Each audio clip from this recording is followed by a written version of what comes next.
It's that way with everything. Your jobs, right? There's red flags at the job, but sometimes you want the job so badly, you ignore the red flags. That's why we need neon lights. I remember working at a job. I was selling computer cartridges and crap like that. And everybody seemed to be doing this wonderful thing and wonderful job. And we got to tour the factory when they were trying to recruit us to work for the place. Oh, it was fantastic. We really were really enjoy. Oh, this place is the greatest. And when we were doing our sales pitch, we believed what we were saying. We believed what we were saying, right? And if you believe what you're saying, you're going to be a better salesperson. But little tiny things around the office, little tiny behaviors around the office were actually red flags, and too bad they weren't neon lights, right? A little lie here from the sales manager, a little lie there, a little corner cut here, a little corner cut there. And individually, you may think that maybe they're just trying to save a little money here, or maybe they made a mistake. But when you see it again and again and again and again, wait a second, red flag, red flag, red flag, red flag. Went back into the warehouse when I wasn't getting the tour, because we had the ability to go back there, but nobody wanted to waste their time back there. And I started talking to the people that actually made the product. And they had the same look on their face as a congressperson who's being indicted on something, trying to do a report, trying to do an interview on 60 Minutes or some other program to clear up their image, trying to do a preemptive strike on the image damage. They got the cigarette in the mouth. They're sweating. They're shady. Their eyes are dancing all over the place whenever you ask them a specific question. I went back to ask questions because I wanted to make my sales pitch even better. I figured I'd get a couple of little nuggets from back there with the people that make it. You know, this has double strength. I wanted to have all of that info. And no, it was not good. Every time I asked the question, the guy deflected. Oh, I got to go. And then I got my hands on one of the pieces of product, and it seemed a little flimsy, but I didn't know anything about computers at the time. I didn't know. Maybe it's supposed to be this way. So I go to the store to buy, well, I didn't buy the competitor's product, but I went and looked at the competitor's product, and I put my hands on it, and it was really well made, sturdy, impressively so. And then I made a mental picture of what it felt like to touch the product that we were trying to sell to these people who were buying the computer products. And the one we sold, which was very similar in price, in comparison, was a piece of crap, right? You want to know what the difference? Think about Kellogg's cornflakes. You've all eaten Kellogg's cornflakes. Or think about a really good product in whatever country you're in. Think about a really good, substantial, quality-made product. Right? I'm going to go back to Kellogg's for the American audience, because that's where I am right now. Kellogg's cornflakes. Now imagine the Kellogg's cornflakes. You shake it in the bowl. You're about to put the milk and the milk and the sugar on it and throw some fruit on it. Okay. Now imagine those Kellogg's cornflakes were replaced by pieces of cardboard that have been stepped on. Now imagine a bowl full of that. You still want to put the fruit on it, put the milk in it, put the sugar on it, get the spoon out and eat it for breakfast? Absolutely not. And that was the quality difference between the crap we were trying to sell to people and what a good product was. See, I'm convincing during a performance. If I'm playing a character, I can convince you that character is real.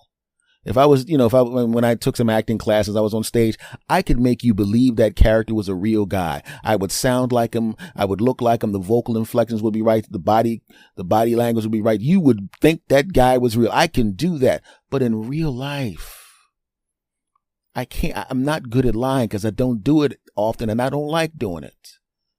Anybody that knows me knows, no, S ain't gonna lie. So if anything, I'll find a diplomatic way to tell you the truth, but I can't deceive you. I can't do it. I'm horrible at it.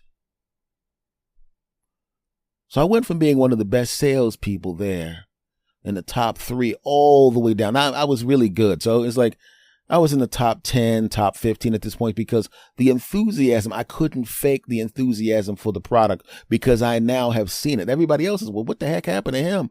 And I didn't have the smile on my face because I thought I was selling some good product, some good computer cartridges back then and all that kind of crap. I thought it was great stuff. And I now know it's complete garbage. All the red flags were there.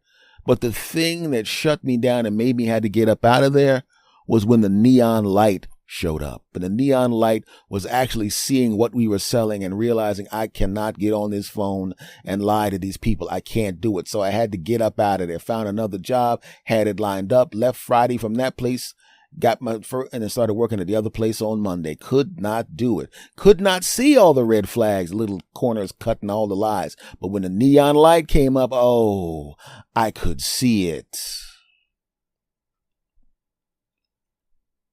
You have relationships like that.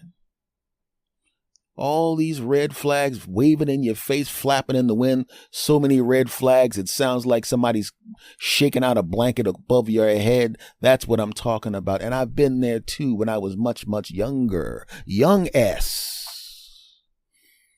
Saw a lady that I really, really was found ridiculously attractive.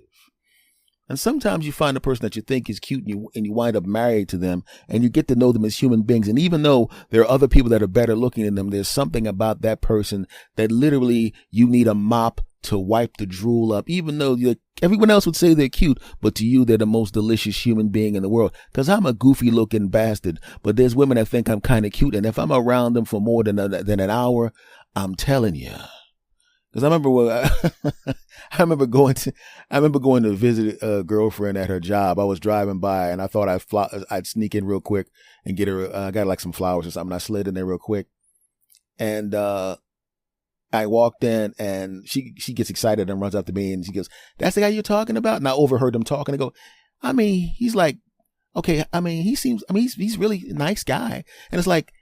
And to keep in mind, this is younger me. I mean, like, if there's handsome, he's like at the beginning of handsome. Like, he's like handsome. Not like fine, but like just handsome. Like, wherever handsome starts, he's like one shade above that.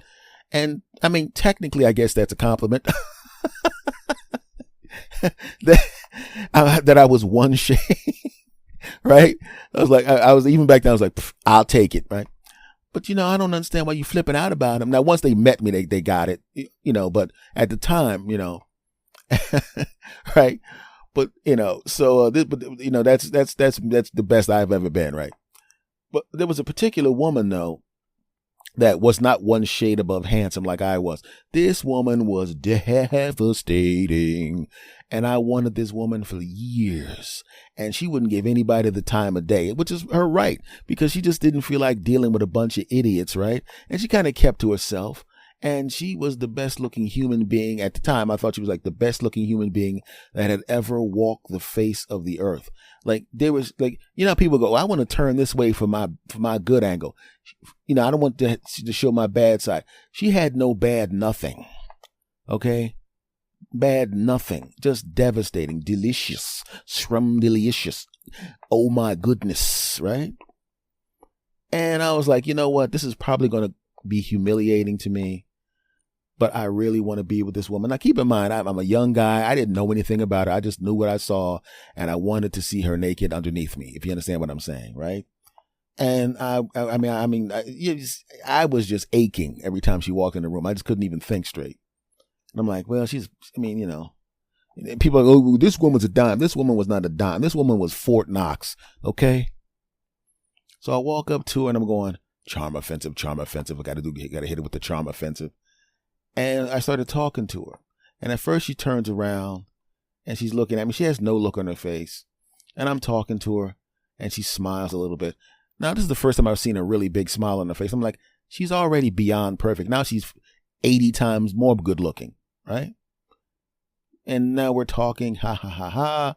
We're laughing. She's laughing. He, he, he, he. She's like touching my chest. He, he, he. When a lady laughs and she leans forward and touches your chest, ha, ha, ha, ha. She's holding onto my arm and everything. Ha, ha, ha, ha. I'm like, oh, is this going to happen here? I mean, I would have been happy 3 weeks ago with just this interaction. That's how badly I wanted this woman. And then she goes, what kind of phone is that? I go, what, this? She goes, yeah, let me see that. She takes this. Oh, could you open up? Because I want to get one of these. I go, oh, sure. So I open up the phone. Put your number in it. Puts her number in the phone and her name. This is young me. Not super young me, but young me. Whew. And it's not the kind of phones that you have now where, this is like the beginning, like them flip phone type grooves. You know what I mean? It's like,